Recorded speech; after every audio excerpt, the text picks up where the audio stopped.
Hi everybody, welcome back to another 830 Crew video. I'm Lex signing in. Today I want to recap a campaign we did. It was a test, it was a co-op test for using ChatGPT. So me and DM Ryan, we both played our own respective characters.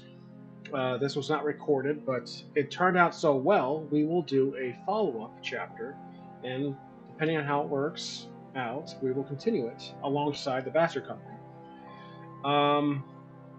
This was GPT-4, so we had 50 messages, and luckily, we were able to get some pretty significant occurrences within those 50 message limit, the 50 message limit earlier today. So what I'm going to do is I'm going to read through the whole thing, and I'll just recap what happened. Remember, this is following 5e rules, and GPT is handling 2 characters this time. Besides my solo campaign, I'm also doing on the side. So we have 3 campaigns on this channel at the moment. Alright, so I typed in, we are ready. Excellent, you both find yourselves in the bustling town of Esterhold, in the world of Averndale. The market is alive with the chatter of vendors and shoppers, while the aroma of freshly baked goods fills the air. A town crier stands in the square, announcing that the nearby village of Brookshade is seeking help to deal with a monstrous problem. A generous reward is offered. What will you both do next? So, at that point, we decided to talk to the crier. Now, I'm just realizing I can continue talking in the perspective of the DM, or I can use the text-to-speech modulator, which I might just do so from here on. So again, we said we'll talk to the crier. You approach the town crier, who is a jovial, portly man with a booming voice. He notices you and smiles. Ah, adventurers. Interested in the Brookshade matter, are you? Nasty bit of business with some sort of creature terrorizing the locals. What will you ask him or do next? So as you probably saw, because I scrolled down too soon, Orgoth asks, what kind of creatures? And then DM replied. The town crier strokes his chin thoughtfully. Details are a bit sketchy, but they say it's a winged beast, swooping down at night. Livestock gone missing, and people are afraid to step out after dark. Brookshade's in a right pickle. What will you both do next? So at this point we have a quest developing. Chevelle is the other character that I'm playing. I'm sorry, I forgot to mention that. Ryan is playing Orgoth, and I am playing as Chevelle, which is a character I made in a prior video. Orgoth is a barbarian, and Chevelle is a sorcerer. Chevelle asks, does the village have a guard of swords?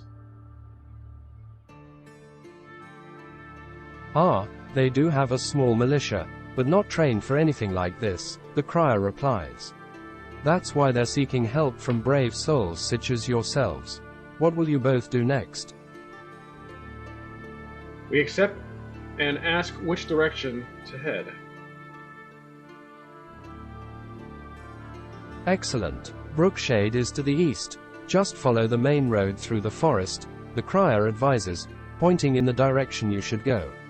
It's about a day's journey on foot. What will you do to prepare for your journey, or will you set out immediately? Now, this part, I was asking a question to the DM. I was being naive in spells and sorcerers. I've never played a sorcerer before, so of course I went back to my character and added the necessary cantrips and spells, level 1 spells. So I asked, Chevelle's level 1 sorcerer, is he welcome to learn a spell or wait? And then, of course, the proper response was told. As a level 1 sorcerer, you start with a fixed number of spells based on your class features, and do not learn new spells in the way a wizard might. You would need to gain experience and level up to learn new spells or swap out existing ones. For now, you're limited to the spells you've already chosen on your character sheet.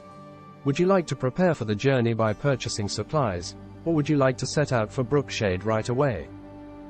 So promptly, the DM answered my question and stated the fact that I should have already have some spells which I neglected to choose, so I went back to my character sheet and added the necessary spells, which did actually come in handy later in this campaign, and I'll get to that soon. So the DM asked us if we want to purchase any supplies or set out to Brookshade right away. We chose to make our way east.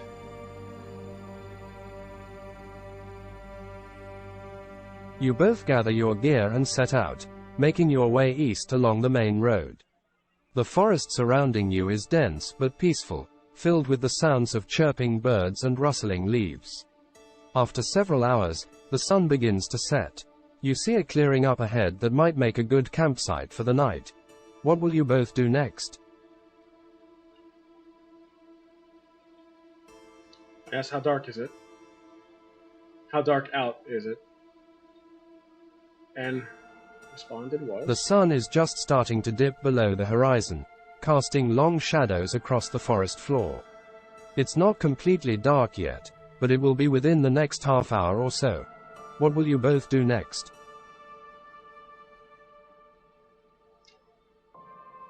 Investigate the area to see if it's safe for camp.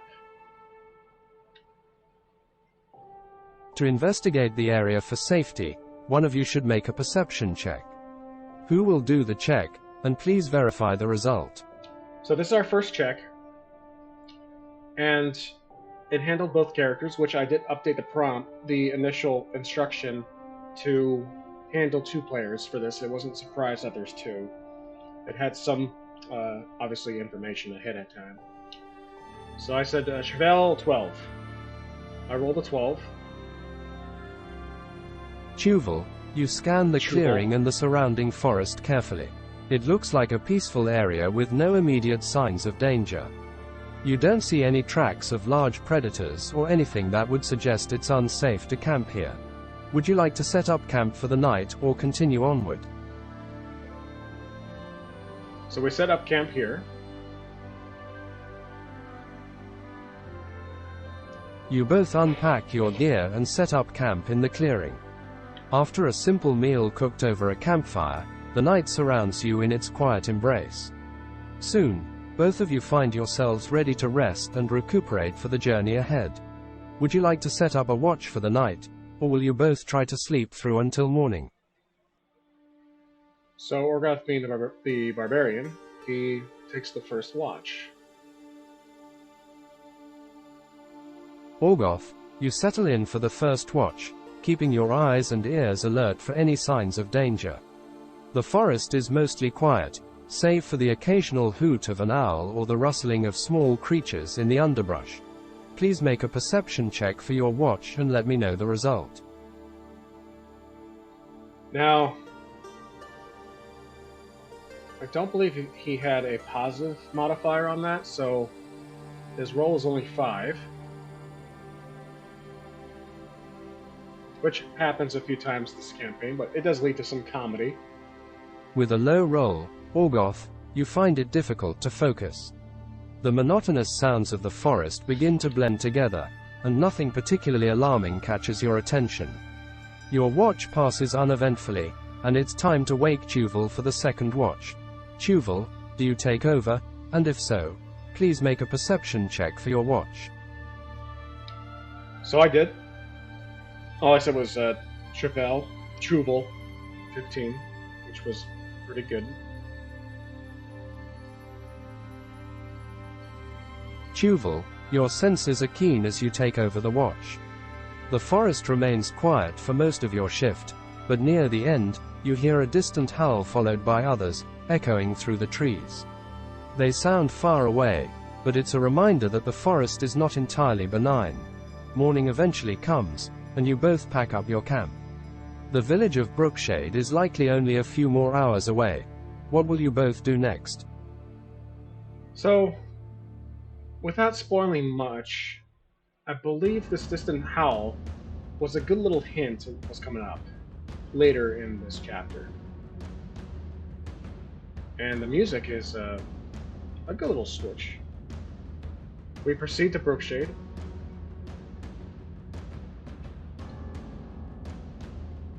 Oh, and the music's from EverRealm, FYI. EverRealm Records. You as both usual. pack up and continue along the road, eager to reach Brookshade. After a few hours of uneventful travel, you finally arrive at the small village. The atmosphere here is tense. Villagers eye you cautiously but with a glimmer of hope. Near the center of the village, you see a notice board with the same request for aid that the town crier had mentioned. What will you both do next? Chevelle reads the notice on who to speak to for help. The notice indicates that anyone willing to help should speak to Elira, the village elder. A small sketch of her is included, an elderly woman with a staff. Her residence is said to be near the large oak tree at the eastern end of the village. What will you both do next? Let's go to Elira's residence. You make your way through the village to the eastern end, where you easily spot the large oak tree. Nestled beside it is a quaint cottage. As you approach, an elderly woman fitting Elira's description steps out to greet you. Ah, you must be the adventurers. I'm Elira. We're in desperate need of help. What will you both do next? Just lower the music just a tad. Not as much action going on as the music has. So, Chevelle says we are here to help. Orgoth says, tell us what we have to kill. At this point, Ryan was really in character. And it worked out perfectly. Elira nods appreciatively at Tuval and then turns to Orgoth with a grave expression. It's a winged beast that comes at night, terrifying the villagers and making off with livestock. We need it dealt with, quickly and decisively. What will you both do next? Orgoth says that happens to be my specialty. Chevelle asks if there is a place to set up a lookout or a vantage point for this winged creature.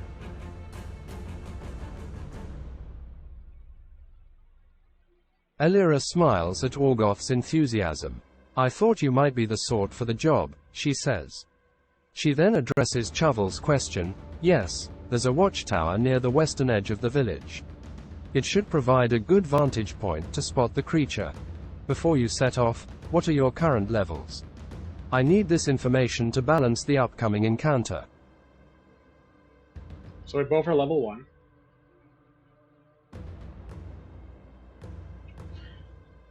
To verify, the reason why I don't include the level in the initial instruction is because if this campaign goes on for, I don't know, weeks, a month, 2, and we happen to level up at some point, then it will still think we're level 1 once it reaches its token limit. So, with all that aside, leveling up might be something we have to forcibly ask the AI because it's not in my initial instruction. I'm thinking about adding that in my next version, but for now, it's working out pretty well. Great, thank you for letting me know. Elira continues, if you plan to take the creature on tonight, you might want to get prepared and perhaps rest before then. Nightfall is when it usually appears. What will you both do next? Chevelle asks if the water tower has a room to rest before the battle. Elira nods. Yes, the watchtower has a small space where the guards usually rest. You should be able to catch some sleep there before the creature appears. What will you both do next? I ask her, what is it exactly that the creature has been attacking? It's been mostly livestock, sheep and cows. But last night it got bolder and attacked a horse near someone's home. Elira explains, her face etched with worry. We fear it's only a matter of time before it turns its attention to the villagers. What will you both do next? Chevelle nods and asks if there is any nearby farm that would be the next intended target. Elira thinks for a moment before saying, well, the Johnson farm to the south has been lucky so far, untouched by the creature. They might be next. What will you both do next?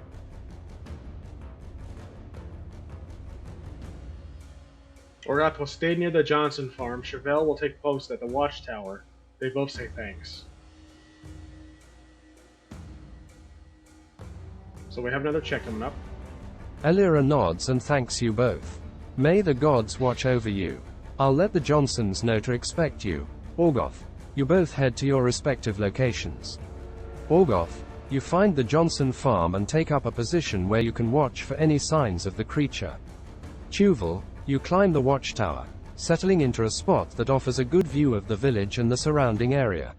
As night falls, please both make perception checks for your respective lookout points. I was doing well today with perception checks. Orgoth, not so much. 21, and I had and Orgoth had a 6. So Javel had a 21, Orgoth 6. But at least he does have the strength. Tuval, from your vantage point in the watchtower, you notice a dark shape gliding silently through the sky, heading towards the southern part of the village where the Johnson farm is located. Orgoth, you're too focused on a suspicious-looking bush to notice anything else. However, you soon hear the rapid beating of wings growing louder. Both of you realize the creature is near. Tuval, do you alert Orgoth in some way, and what actions do you both take as the creature approaches? So now cue this music, and then the encounter will soon begin. This is the part we got really excited, because this is probably the first intense encounter we can have with the AI DM. So I said I will quickly summon the cantrip light to signal Orgoth of the creature's arrival. The light cantrip bursts forth from your hand, creating a bright beacon that illuminates the watchtower. Orgoth, you see the light and understand it as a signal that the creature is near. The beating of wings grows louder, and a shadowy figure swoops down toward the Johnson farm. Roll initiative to see who acts first in the encounter. Please provide the results for both Tuval and Orgoth. So Tuval has rolled a 15, Orgoth at 12. The initiative order is Tuval, Orgoth, and then the creature. Tuval, you're up first. What will you do? I use Firebolt. I forgot to put at what, or at who, and it assumed correctly. You aim your hand toward the shadowy figure swooping down and release a bolt of fire into the night sky. Please make an attack roll for your firebolt. So 10 was my attack roll, which wasn't good enough. With a roll of 10, your firebolt flies through the air, but narrowly misses the creature, dissipating into the darkness. Orgoth, it's your turn. What will you do? Orgoth will stand in the way of the winged creature and swing his battle axe. As the creature comes into range, you raise your battle axe and swing with all your might. Please make an attack roll for your battle axe swing. I rolled an 8. Which... With a roll of 8, you swing your battle axe through the air, but the creature dodges skillfully, avoiding the strike. It's now the creature's turn. It attempts to swoop down and attack Orgoth with its claws. Orgoth, what is your AC? His AC is a good 15. The creature's claws come slashing down, but they fail to penetrate your armor. It lets out a frustrated screech and takes to the air again, circling back for another pass. Back to the top of the order. Tuval, it's your turn. What will you do? I did the same thing as before, firebolt at the creature, verifying what this time, or who. You take aim once more, focusing intently on the circling creature. Please make another attack roll for your firebolt. 19, so pretty good. Much better than the last one. Or just better. With a roll of 19, your firebolt finds its mark this time. The bolt streaks through the night and hits the creature, illuminating it briefly in a burst of flame. Please roll for damage. So I think it was just out of a D10, so I only did a 4. So, the firebolt hits the creature, causing it to screech in pain as it takes 4 points of damage. It's still flying but looks singed and angrier than before. Orgoth, it's your turn again. What will you do?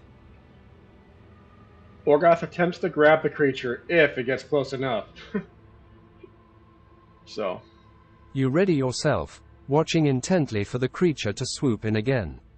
As it dives toward you, you reach out to try and grab it. Please make a strength, athletics, check to see if you can successfully grapple the creature. So he rolled a 15 on athletics. And that was just good enough. With a roll of 15, you successfully grab the creature as it swoops in, locking it in a strong grip. It struggles and screeches but is unable to break free for the moment. The creature will try to break the grapple on its turn. It fails, still held firmly in your grasp. Back to the top of the order.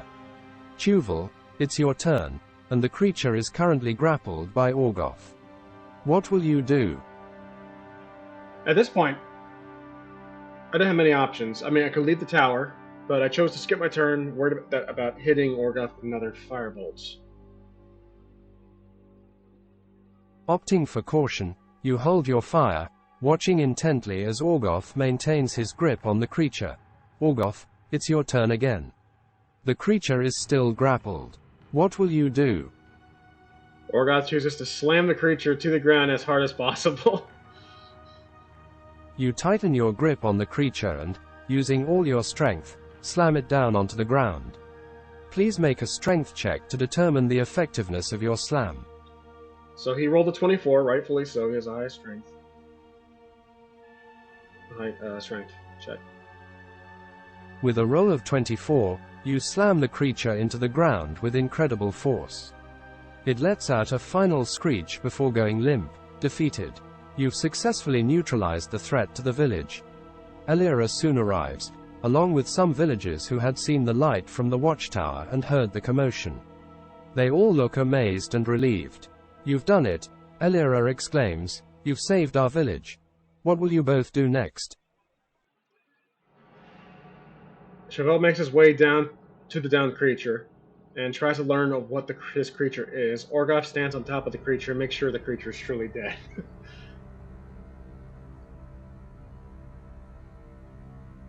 Tuval, you examine the creature closely. It appears to be a wyvern, a smaller, less intelligent relative of dragons. It's unusual for one to be hunting so close to a village, suggesting perhaps it was desperate or driven from its usual hunting grounds. Orgoth, you stand atop the creature and can confirm that it is indeed dead, its life extinguished in the struggle. Elira approaches both of you. Our village is forever in your debt. Please, come back to my home. There are rewards and thanks to be given. What will you both do next? So at that point, I chose to loot the creature, which was a good thing. You quickly search the creature, finding a few scales and a vial of wyvern venom tucked in a pouch around its neck. These could be valuable to the right buyer or useful in crafting. Elira observes, wise. Wyvern components can be quite valuable. What will you both do next? Orgoth asks what will happen to the wyvern. Elira looks at the defeated wyvern and then at Orgoth. We'll likely bury it away from the village, though some of its parts might be used for crafting or sold to traders. What will you both do next? We're gonna strip it like a car. That's weird. Sorry, my cat's meowing. Get a little snack here soon. So we follow her back to her cabin. You follow Elira back to her cottage, where she offers you both a small sack of gold coins as a reward. This is all the village can spare, but you've more than earned it, she says gratefully. As you both prepare to leave, she adds, you'll always be welcome here in Brookshade. Who knows, there may be more adventures awaiting you. And sir, with the village saved and the creature defeated, you both feel a sense of accomplishment as you ponder where your next adventure might take you.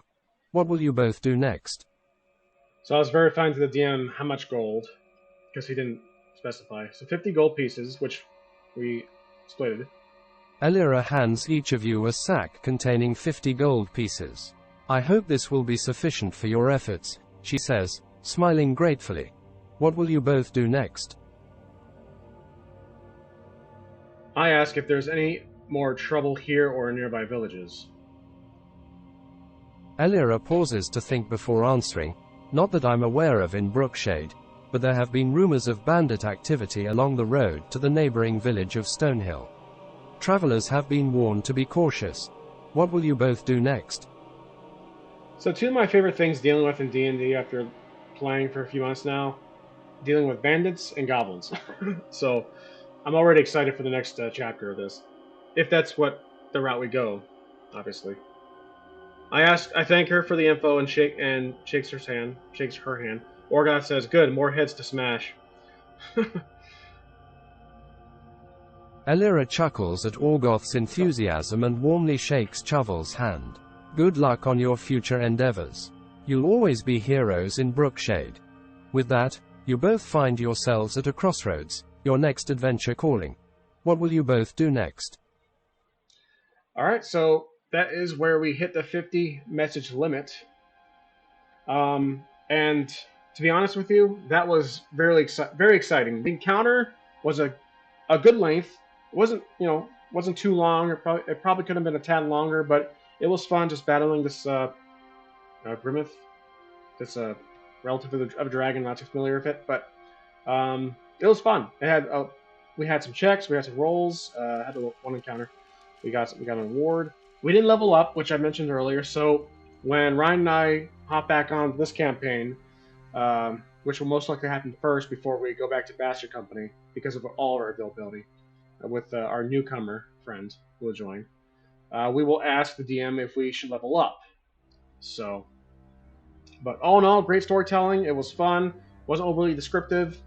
We had a quest. We achieved it, and we're moving on to the next one. So that was fun. We enjoyed it, and we didn't have the chance to record it as I was at his place where we were playing. But yeah, that was really enjoyable, and I am really eager to try it out or to continue that specific campaign. So thanks for watching, everybody, and I'll see you next time on the 830 Crew. I'm Lex signing out.